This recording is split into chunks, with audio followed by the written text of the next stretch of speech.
ইতিহাস গড়ল ভারতীয় রেল, নারী দিবসে ছুটল মহিলা পরিচালিত বন্দে ভারত এক্সপ্রেস। আন্তর্জাতিক নারী দিবসে নতুন ইতিহাস গড়ল ভারতীয় রেল। দেশে এই প্রথমবার ছুটল সম্পূর্ণ মহিলা পরিচালিত বন্দে ভারত এক্সপ্রেস। ভারতীয় রেলের এই হাই স্পিড ট্রেনের চালক থেকে সহকারী চালক, টিকিট পরীক্ষক থেকে ক্যাটারিং স্টাফ সকলেই ছিলেন মহিলা কর্মী। নারী দিবস উপলক্ষে এই বিশেষ ট্রেনের আয়োজন করেছিল সেন্ট্রাল রেলওয়ে। এছাড়াও এদিন সারা দেশের বেশ কয়েকটি স্টেশনে রেলের মহিলা কর্মী এবং আধিকারিকদের দায়িত্ব সামলাতে দেখা যায় এবং সাধারণ ট্রেন চালাতেও দেখা যায় মহিলা লোকো পাইলটকে।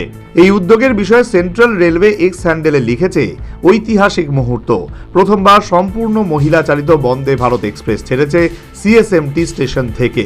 ভারতীয় রেলে মহিলাদের শক্তি, নেতৃত্ব এবং ডেডিকেশনের সেলিব্রেশন করতে পেরে গর্বিত। আন্তর্জাতিক নারী দিবসে দেশের নারী শক্তি জাগরণের কথা শোনা গিয়েছে প্রধানমন্ত্রী নরেন্দ্র মোদীর কথায়।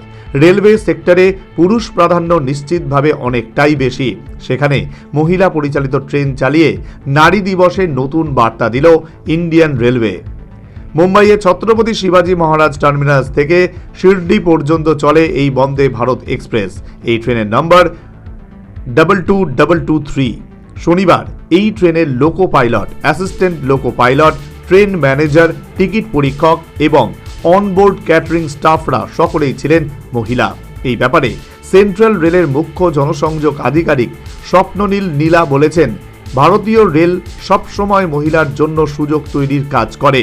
মহিলাদের ক্ষমতায়নের লক্ষ্যে আন্তর্জাতিক নারী দিবসে সম্পূর্ণ মহিলা চালিত বন্দে ভারত চালাতে পেরে আমরা গর্বিত।